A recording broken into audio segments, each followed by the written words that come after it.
इशारा कर रही है रात के 9 बजे का और वक्त हो चला है दिन भर की सुर्खियों में रही खबरों को समझने का। तो आइए जल्दी से जान लेते हैं मुख्य खबरें जिस पर होगी हमारी नजर। तो हाथ में लिए रिमोट को साइड रख दीजिए, चैनल चेंज नहीं करना वरना बहुत कुछ मिस कर सकते हैं आप। तो देखिए हम लोग बात करने वाले हैं पेपर लीक के फर्जी वाड़े को लेकर के, इसको हम लोग समझाएंगे आपको। उसके बाद सिपाही भर्ती पर बात करेंगे, सिपाही भर्ती अभ्यर्थियों को राहत मिली है तो राहत के मायने आपको समझाएंगे और इसके बाद आपको बताएंगे कि पप्पू यादव वर्सेस पूर्णिया पुलिस क्यों हो रही है, इसे आपको डिटेल में आगे बताएंगे। और फिर बात करेंगे झारखंड में किस किस को मंत्री पद मिलने वाला है, इस पर बात करेंगे।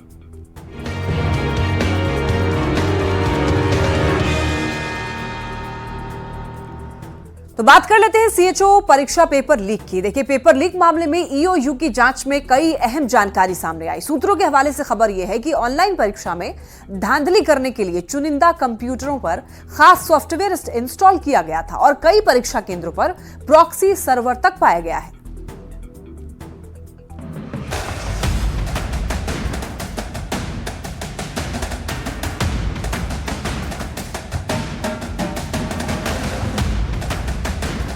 पेपर लीक को रोकने के लिए बिहार सरकार ने बहुत ही सख्त कानून बनाया है। पकड़े जाने पर 10 साल की सजा और 1 करोड़ के जुर्माने का प्रावधान है। बावजूद इसके बिहार में एक बार फिर पेपर लीक की घटना हुई।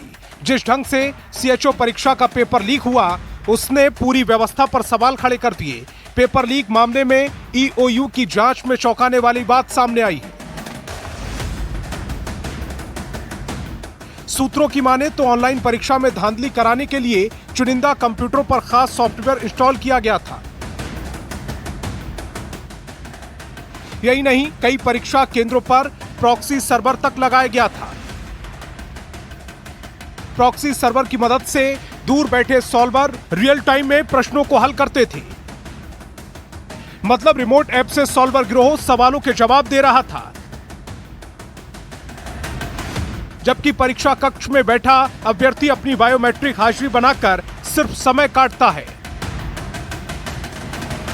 जांच में पता चला कि सीएचओ परीक्षा के लिए अभ्यर्थियों से 5-5 लाख रुपए में डील हुई थी। आपको बता दें कि राज्य स्वास्थ्य समिति ने 1 दिसंबर को सीएचओ की परीक्षा कराई। 4500 पदों के लिए यह परीक्षा हो रही थी। परीक्षा में नकल और गड़बड़ियों की शिकायत मिली थी, जिसके बाद आर्थिक अपराध इकाई यानी ईओयू ने सेंटर पर छापेमारी की, जहां से डिजिटल उपकरण भी बरामद हुए और 37 लोगों को गिरफ्तार किया गया, जिसमें 36 लोगों को जेल भेज दिया गया। न्यूज़ 18 के लिए पटना से संजय कुमार के साथ ब्यूरो रिपोर्ट।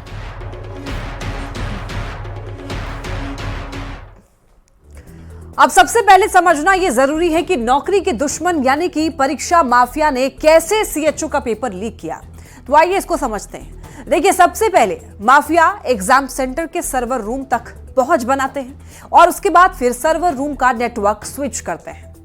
और देखिए सर्वर रूम में बाहर से सैकड़ों तारों के बीच सेटिंग वाले कनेक्शन तार घुसाया जाता है और इस तार के जरिए परीक्षा सेंटर के नेटवर्क को दूसरी लाइन पर स्विच किया जाता है।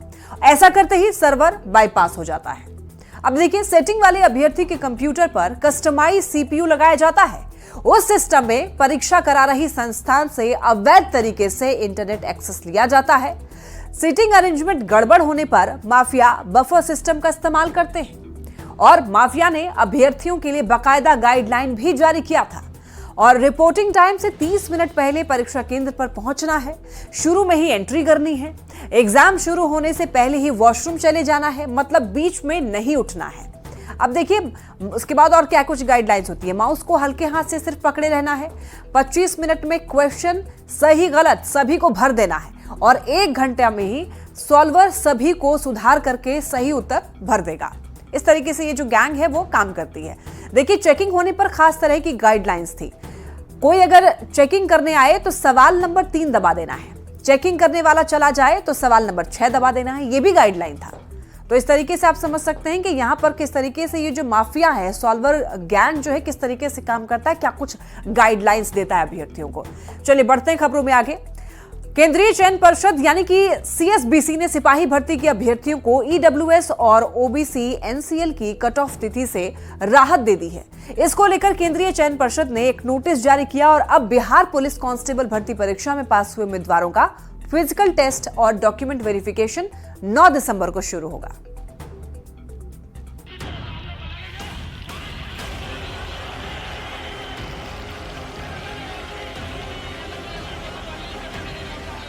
एक आदेश जारी हुआ था, लाखों सिपाही अभ्यर्थी टेंशन में आ गए थे, लेकिन दूसरा आदेश जारी हुआ है, सभी अभ्यर्थियों के चेहरे खिल उठे हैं।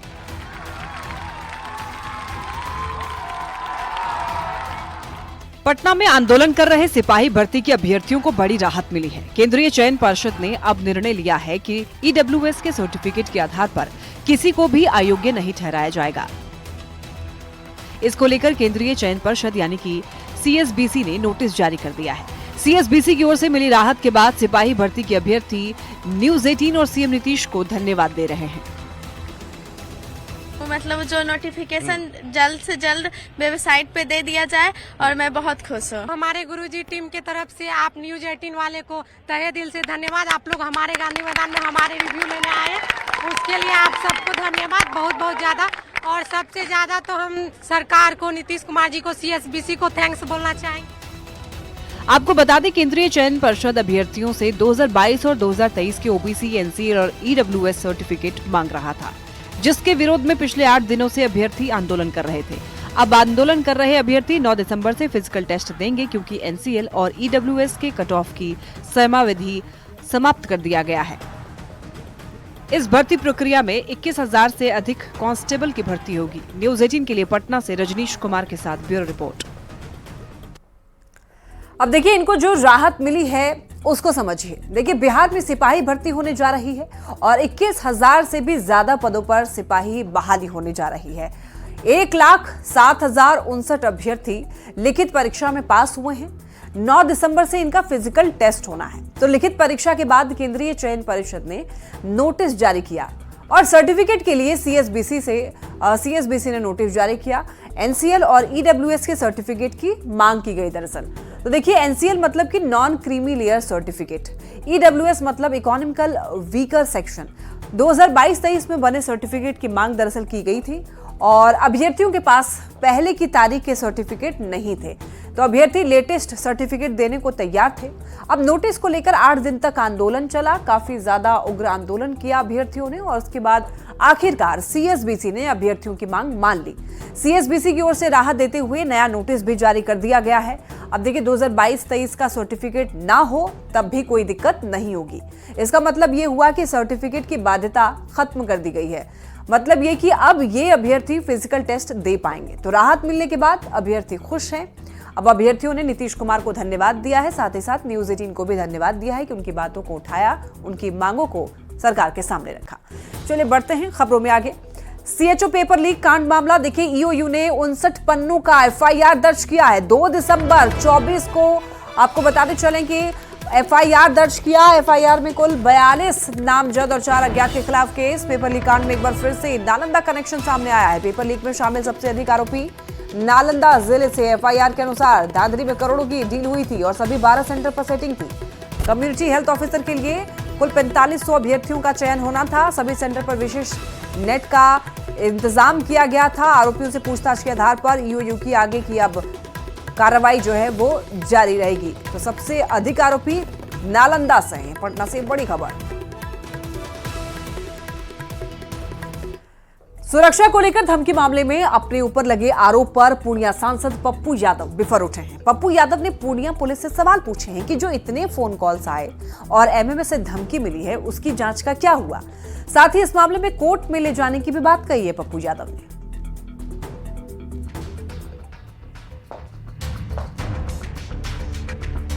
माननीय सांसद महोदय हैं, उनके सहयोगियों के द्वारा इसे कांटेक्ट किया गया।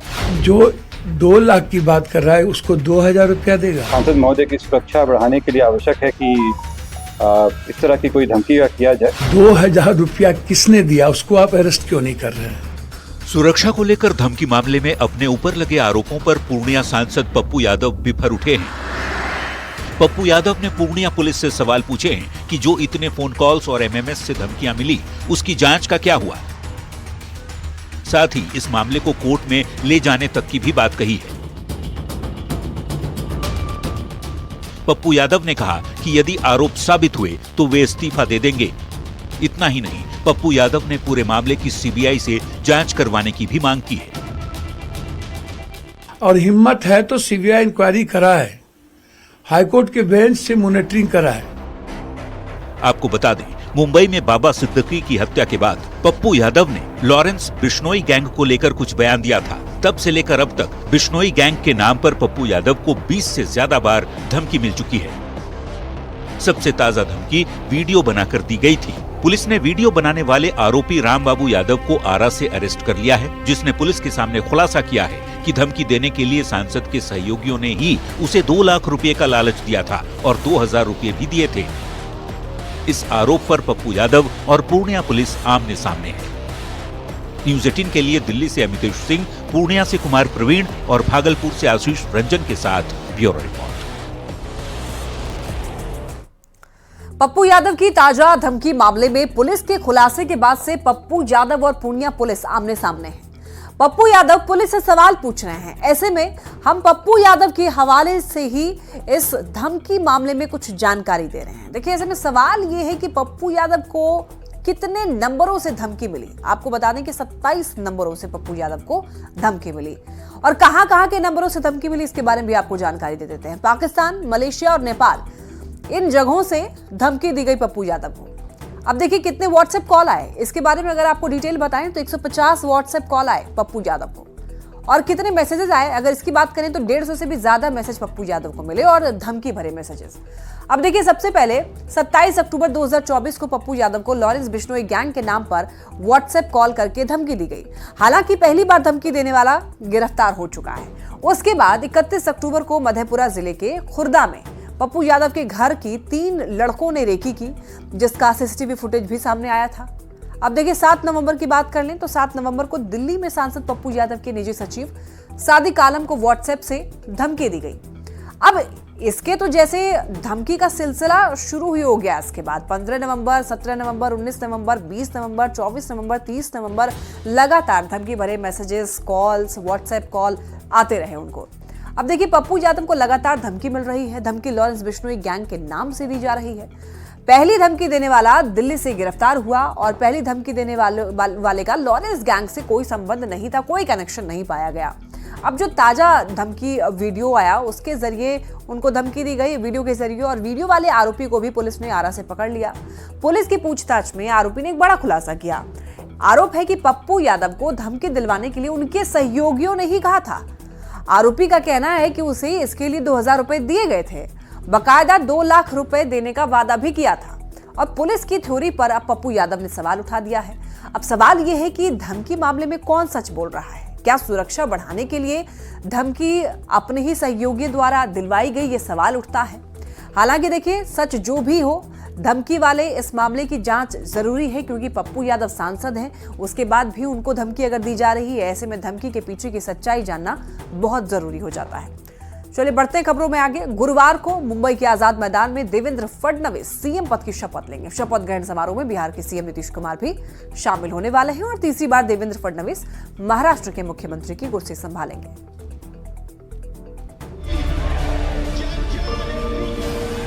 मेरा पानी उतरता देख के किनारे पर घर मत बसा लेना, मैं समंदर हूँ, लौट कर वापस। महाराष्ट्र विधानसभा चुनाव के 11 दिन बाद देवेंद्र फडणवीस का मुख्यमंत्री बनना तय हो गया है। विधायक दल की बैठक में देवेंद्र फडणवीस को विधायक दल का नेता चुन लिया गया। गुरुवार को देवेंद्र फडणवीस तीसरी बार मुख्यमंत्री पद की शपथ लेंगे। महाराष्ट्र में बनने जा रही सरकार में 1 सीएम और 2 डिप्टी सीएम का फॉर्मूला फाइनल हुआ है। शपथ ग्रहण समारोह को ग्रैंड बनाने की तैयारी है। शपथ ग्रहण के समय एकजुट एनडीए की झलक दिखेगी। बिहार के दोनों डिप्टी सीएम तो जाएंगे ही, बिहार के मुख्यमंत्री नीतीश कुमार भी देवेंद्र फडणवीस के शपथ ग्रहण समारोह में शामिल होंगे। एक एनडीए की सरकार का बड़ा संदेश जाएगा। माननीय मुख्यमंत्री जी, दोनों उप मुख्यमंत्री, हम लोग रहेंगे। कल माननीय मुख्यमंत्री जी विशेष विमान से निश्चित तौर पर पहुंचने की उम्मीद है और एक नया माहौल, एक नया वातावरण में एनडीए गौरवान्वित होगा। 2024 के लोकसभा चुनाव के बाद बीजेपी की झोली में महाराष्ट्र बहुत बड़ी जीत बनकर आया है। राज्य की 288 विधानसभा सीट में से 132 सीट अकेले बीजेपी को मिली है, जबकि बीजेपी के नेतृत्व वाले महायुति के पास 230 सीट का भारी बहुमत है। यही वजह है कि महाराष्ट्र के शपथ ग्रहण को यादगार बनाने की तैयारी है। बिहार के सीएम नीतीश कुमार बहुत सारे कार्यक्रम में नहीं जाते। इसके पहले नीतीश कुमार 2022 में यूपी के मुख्यमंत्री योगी आदित्यनाथ के शपथ ग्रहण में शामिल हुए थे, जिसकी खूब चर्चा हुई थी। न्यूज़ 18 के लिए दिल्ली से अमितेश सिंह के साथ ब्यूरो रिपोर्ट।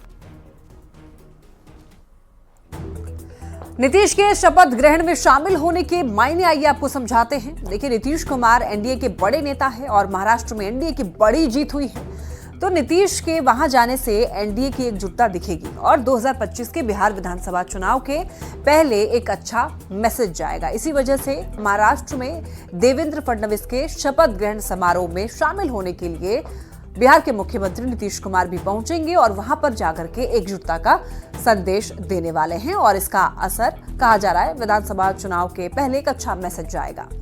चलिए बढ़ते हैं खबरों में आगे। तो देखिए, झारखंड में हेमंत मंत्रिमंडल के विस्तार का इंतजार अब खत्म हो चुका है। लगभग तारीख और समय तय हो गया है। हालांकि चेहरे पर सियासी सस्पेंस अब भी बरकरार है। एक और कैबिनेट विस्तार की तैयारी चल रही है, तो दूसरी ओर शपथ पर सियासत भी जारी है। रिपोर्ट देखिए।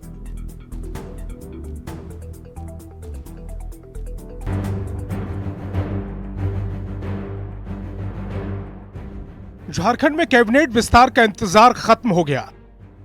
हेमंत मंत्रिमंडल का विस्तार होने जा रहा है। राजभवन में दोपहर 12:35 पर नए मंत्रियों का शपथ ग्रहण होना है। साथ ही स्टीफन मरांडी भी प्रोटेम स्पीकर की शपथ लेंगे, पर शपथ से पहले सियासत शुरू हो गई है। समावेशी कैबिनेट में भ्रष्टाचार का समावेश ना होने दें, क्योंकि पिछले कैबिनेट में 80% मंत्री ऐसे थे जिनके ऊपर कोई ना कोई भ्रष्टाचार के संगीन आरोप। बीजेपी के तंज पर जेएमएम ने पलटवार किया। महिलाओं को सम्मान, उचित प्रतिनिधित्व देने का काम ये सरकार करेगी। अनुभवी लोगों को भी इस टीम में जगह मिलेगी और युवाओं को भी। तो एक संतुलित मंत्रिमंडल आप देख पाएंगे। सरकार में कांग्रेस को लेकर किसी बदलाव की बात नहीं की जा रही। इस कंपोजिशन में जो हमारे पास शेयर है, हम बेहतरीन तरीके से उसको रीजनल बैलेंस भी रख रहे हैं, कास्ट इक्वेशन भी, जेंडर इक्वेशन भी और ओल्ड और यंग। झारखंड में नए मंत्रिमंडल के गठन को अंतिम रूप दिया जा रहा है। अब ये देखना होगा कि तय समीकरण में किन चेहरों को मौका मिलता है और किन के हाथ निराशा लगती है। रांची संवाददाता गौरव झा के साथ ब्यूरो रिपोर्ट, न्यूज़ 18। और आइए अब झारखंड के संभावित मंत्रियों के नाम जान लेते हैं जो कि चर्चा में बने हुए हैं। झारखंड के संभावित मंत्रियों के नाम आपको एक एक करके बताएंगे कि किन किन का नाम जो है चर्चा में। देखिए, दीपक बिरुआ जेएमएम के हैं, रामदास सोरेन ये भी जेएमएम से आते हैं। संभावित मंत्रियों के नाम आपको बता रहे हैं। लुइस मरांडी, इनका भी नाम चर्चा में है। भूषण तिर्की, इनका भी नाम रेस में है। मंगल कालिंदी, इनका भी नाम जो है चर्चा में चल रहा है। उमाकांत रजक, इनका भी नाम चर्चा में है। मथुरा महतो जेएमएम से आते हैं, इनका भी नाम चर्चा में है। योगेंद्र प्रसाद ये भी रेस में लगे हुए हैं। सविता महतो ये भी रेस में पीछे नहीं है। सुदीव्य कुमार सोनू, इनके नाम की भी चर्चा जो है काफी ज्यादा हो रही है मंत्री के रेस में। और दीपक बिरुआ, ये हमने आपको जेएमएम को बता दिया। अब कांग्रेस की बात कर लेते हैं कि कांग्रेस में रामेश्वर उरांव, इनका नाम काफी ज्यादा चर्चा में है। शिल्पी नेहा तिर्की, इनके भी नाम की चर्चा है। राजेश कच्छप, इनका भी नाम काफी चर्चा में लिया जा रहा है। देखिए, नमन विक्सर कुंगाड़ी ये भी रेस में है। सुरेश बैठा जी ये भी रेस में है। राधा कृष्ण किशोर, इनके नाम की भी चर्चा हो रही है। प्रदीप यादव ये भी चर्चा में बने हुए हैं लगातार। ममता देवी भी चर्चा में बनी हुई हैं और निशत आलम ये भी इस बार चर्चा में बनी हुई है। इरफान अंसारी जी लगातार चर्चा में रहते हैं। दीपिका पांडे सिंह जी ये भी रेस में हैं। जयमंगल सिंह, इनके नाम की भी चर्चा हो रही है। तो ये वो नाम कांग्रेस के जिनका नाम चर्चा में है। अब आरजेडी की बात कर लेते हैं। देखिए, सुरेश पासवान, इनका नाम चर्चा में। संजय प्रसाद यादव, इनका भी नाम है रेस में। संजय सिंह यादव, इनके नाम की भी चर्चा हो रही है। तो ये संभावित नाम आपको हमने बताया जो कि मंत्री रेस में फिलहाल चल रहे हैं। तो मंत्रिमंडल विस्तार जब होगा और कल का दिन तय किया गया है, कल देखने वाली बात होगी कि कल कौन कौन जो हैं, कौन कौन मंत्री बनते हैं, किनको किनको जिम्मेवारी जो है मिलने वाली है। तो देखिए, अब चर्चा में है कि नई कैबिनेट में सभी 5